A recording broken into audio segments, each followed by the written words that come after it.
শিক্ষার্থী বন্ধুরা, ক্যাট ফাউন্ডেশনের পক্ষ থেকে আমি ইকবাল আপনাদেরকে স্বাগত জানাচ্ছি। আজকে আমি আপনাদেরকে দেখাবো কিভাবে ল্যাকটা সফটওয়্যারের মাধ্যমে একটি প্যাটার্ন ডিজিটাইজ করে আপনি কাজ করবেন। ল্যাকটা রয়েছে দুটি সফটওয়্যার, একটি হচ্ছে মডারিস আর একটি হচ্ছে ডায়ামিনো। আজকে আমি মডারিসে কিভাবে প্যাটার্ন ডিজিটাইজ করে কাজ করবেন সেটি দেখাবো। তো শুরুতে আমরা যে কাজগুলো করব, যে কাজগুলো সেভ করব, সেগুলো সেভ করার জন্য মাই কম্পিউটারে ক্লিক করব। তারপরে কম্পিউটারে থাকা যে ফোল্ডারগুলো রয়েছে সেখানে যে কোনো একটিতে পছন্দ মতো যে কোনো একটিতে আমি একটা নতুন ফোল্ডার খুলে নিচ্ছি। এটার নাম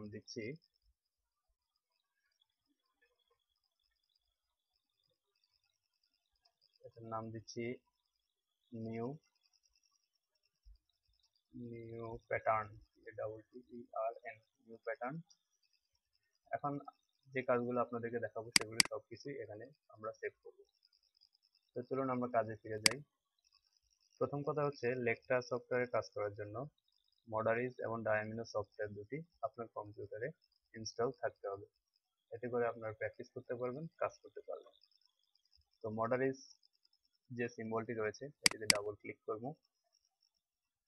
এরপরে আপনাদের সুবিধার্থে লেকটার কাজগুলোকে আমি ছোট ছোট অংশে বিভক্ত করে কয়েকটি ভিডিও টিউটোরিয়াল তৈরি করব, যাতে করে আপনারা এক এক করে দেখতে পারেন এবং প্র্যাকটিস করতে পারেন, তারপরে কাজ করতে পারেন। তো যখন আমরা মডারিসে ডাবল ক্লিক করব তখন এরকম একটা উইন্ডোজ ওপেন হবে। প্রথম যে কাজটি হবে সেটা হচ্ছে ফাইলে ক্লিক, তারপরে নিউতে ক্লিক।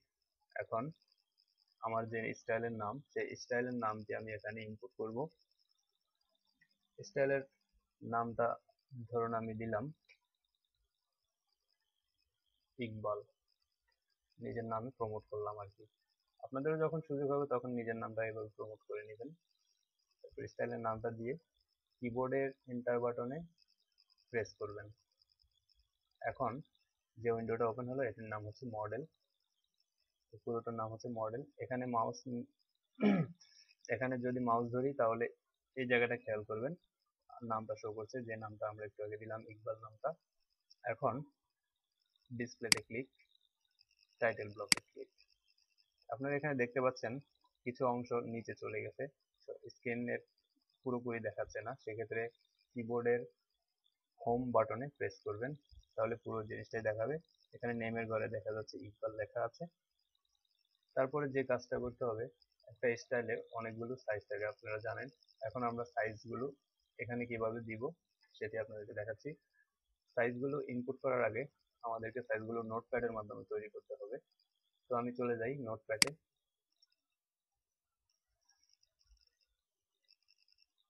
দুঃখিত,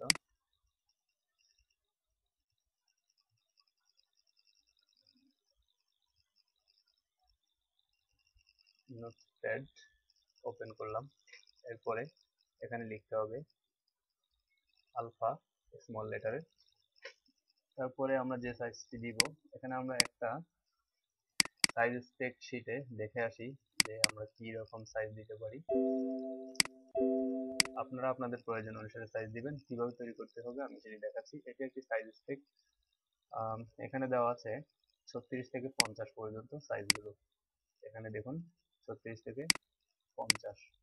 এখন আমরা এটি তৈরি করব। আলফা লেখার পরে এন্টার, তারপরে প্রথমে 36 এন্টার, 38 এন্টার, 40, এভাবে একটি একটি করে সাইজ লিখবেন, এন্টার দিবেন। 48, 50। এখন দেখুন এই স্প্রেডশিটে আমরা আবার ফিরে যাই। এখানে 42 সাইজটাকে বেসিক সাইজ অথবা মাস্টার সাইজ কিংবা প্যাটার্ন সাইজ হিসেবে নির্ধারণ করা আছে। তো আমরা এটিকে নির্ধারণ করব এখানে যে 42 সাইজটির আগে একটি স্টার চিহ্ন দিব। এখন আমরা যে ফোল্ডারটা তৈরি করেছিলাম সেখানে এই সাইজটাকে আমরা সেভ করে রাখবো। সেভ অ্যাজ দিয়ে ধরুন 36 থেকে 50। তারপরে এখানে আমরা দেখিয়ে দিব যে আমরা কোথায় ফাইলটা সেভ করব। আমাদের নাম হচ্ছে, ফোল্ডারের নাম নিউ প্যাটার্ন। এখন সেভ করে সেভ। তারপরে এটা আমরা কেটে দিলাম, এটা আমাদের আর দরকার নেই। এখন আমরা পুনরায় মডারিসে ফিরে যাই। তারপরে দুঃখিত, সাইজগুলোকে ইনপুট করার জন্য F7 এ ক্লিক। সাইজ তৈরির কাজটা আপনারা অবশ্যই ভালো করে দেখবেন, কারণ এই কাজটি আপনাদেরকে বিভিন্ন সময় করতে হতে পারে। প্রথমে F7 এ ক্লিক, তারপরে ইম্পোর্ট ইভিটি ক্লিক, এরপর মডেলের উপর একটা ক্লিক, তারপরে উইন্ডোটা চলে আসবে। এখন এই উইন্ডোতে আমরা যেখানে আমরা যে ফোল্ডারে আমাদের সাইজটাকে সেভ করলাম সেই ফোল্ডারে চলে যাব। নিউ প্যাটার্ন 36 থেকে 50, এটাকে আমরা সিলেকশন করে ওপেনে ক্লিক দিব। তো এখন সাইজটা চলে আসছে কিন্তু এখানে শো করছে না, সেই জন্য আপনাকে যে কোনো একটা জায়গায় রাইট বাটন ক্লিক করতে হবে। সাইজটা শো করছে, এই জায়গাটায় ক্লিক করলে জুম অপশন চলে আসবে। এখন আপনি জুম করবেন প্রয়োজন অনুসারে। এখানে দেখুন 36 থেকে 50 বিভিন্ন কালারে তৈরি হয়ে গেছে। শুধুমাত্র 42 সাইজ, যেটা আমরা বেসিক সাইজ নির্ধারণ করেছিলাম, সেটি সাদা দেখাচ্ছে। মডারিজের মধ্যে সবসময় বেসিক সাইজ সাদা থাকবে। এরপর আবার আপনি যখন কিবোর্ডে হোম প্রেস করবেন তখন এটি পূর্বের জায়গায় চলে আসবে। এখন শীট থেকে নিউ শীটে ক্লিক করবেন, নতুন আরেকটি শীট চলে আসছে। এখানে সাইজ দেখাচ্ছে না, আবার রাইট বাটন ক্লিক করবেন, সাইজ চলে আসবে, নাম চলে আসবে, সবকিছু চলে আসবে। এখন আমরা এই কাজটা কোথায় সেভ করব? অবশ্যই আমরা যে ফোল্ডারটি আমাদের আমাদের ড্রাইভের ভিতর করেছিলাম সেখানে আমরা সেভ করব। আমরা দেখতে পাচ্ছি, দেখে আমরা নামটা কি দিয়েছিলাম, নিউ প্যাটার্ন, এর ভিতরে আমরা সেভ করব। চলে যাই মডারিজে, ফাইল থেকে অ্যাক্সেস পাথ। অ্যাক্সেস পাথের মধ্যে অনেকগুলো ঘর দেখা যাচ্ছে, তো এখানে ওপেন মডেল ঘরে এই জায়গাটিতে একটি ক্লিক করবেন। ক্লিক করার পরে আমাদের কম্পিউটারে থাকা ফোল্ডারগুলো এখানে খুলে গেছে। এখন আমরা নিউ প্যাটার্নটা সিলেকশন করে ওকে দেব। তারপরে এই যে দুটো বিস্ময় চিহ্ন রয়েছে এখানে ক্লিক করলে এই নিউ প্যাটার্নটা সবগুলো ঘরে কপি হয়ে গেল, আমাদের ফোল্ডার লোকেশনটা সব জায়গায় কপি হয়ে গেল। এখন ওকেতে ক্লিক, তারপরে ফাইল থেকে আবার সেভ ক্লিক করবেন।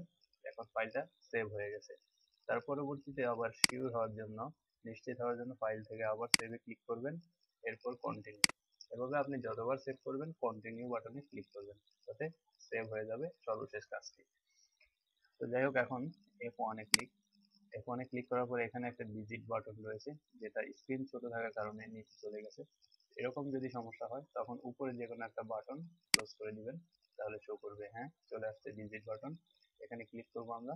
ক্লিক করার পরে যে লেখাটা আসবে 2.4 হরিজন্টাল অ্যাক্সিস, অর্থাৎ এখন আপনার কম্পিউটারটি ডিজিটাল বোর্ডের সাথে অ্যাক্টিভেটেড হয়ে গেছে। এখন আপনি এখানে আর কোনো কাজ করতে পারবেন না, সেক্ষেত্রে আপনাকে ডিজিটাল বোর্ডে কাজ করতে হবে, প্যাটার্নটা তুলতে হবে, এরপর আপনি কাজ করবেন। ডিজিটাল সম্পূর্ণ যখন হয়ে যাবে তখন কাজ করবেন। অন্য কোনো আরেকটি ভিডিও টিউটোরিয়াল আমি দেখাবো আপনারা কিভাবে ডিজিটাইজ করবেন, ডিজিটাইজ বোর্ডের অপশনগুলো কি কি সেগুলো। এখন এই অবস্থায় মনে করুন ডিজিটাইজ শেষ, তারপরে আপনারা প্রেস করবেন 8 বাটন। এখন আবার সেভ করুন, সেভ, কন্টিনিউ। তো এভাবে একটি প্যাটার্ন আপনারা ডিজিটাইজ করবেন। ডিজিটাইজের মাধ্যমে যে শীটটাকে আপনি আগে আনতে চান সেখানে কারেন্ট শীটে ক্লিক করবেন, যদি এটাকে আগে আনতে চান এটাতে ক্লিক করবেন, যদি মডেল না হয়ে আপনি অন্য ব্ল্যাঙ্ক শীটটা আনতে চান সেটাতে ক্লিক করবেন, এরপরে ডিজিটে ক্লিক করবেন। ডিজিটাল শেষ, আবার ছেড়ে দেওয়ার জন্য আপনি এখানে রাইট বাটন ক্লিক করবেন, এটা ছেড়ে দিবে, এরপর আপনি কাজ করতে পারবেন। তো শিক্ষার্থী বন্ধুরা, দেখতে থাকুন ভিডিও এবং আপনারা প্র্যাকটিস করতে পারুন, প্র্যাকটিস করতে থাকুন। সর্বশেষ কথা যেটি হচ্ছে, প্র্যাকটিসের কোনো বিকল্প নাই। এই ভিডিও টিউটোরিয়ালটি আপনারা বারবার দেখবেন, ডাউনলোড করে নিজের কম্পিউটারে রাখবেন, বারবার দেখবেন, একটু পুশ করবেন, নিজে করবেন, আবার দেখবেন, আবার করবেন। তাহলে আশা করছি আপনারা CAD এর মাধ্যমে, লেকচার সফটওয়্যারের মাধ্যমে একদিন প্যাটার্ন তৈরি করে প্রোডাকশন করতে পারবেন, গ্রেডিং করতে পারবেন, কনজাম্পশন করতে পারবেন, যাবতীয় যা কিছু করা যায় সবই করতে পারবেন।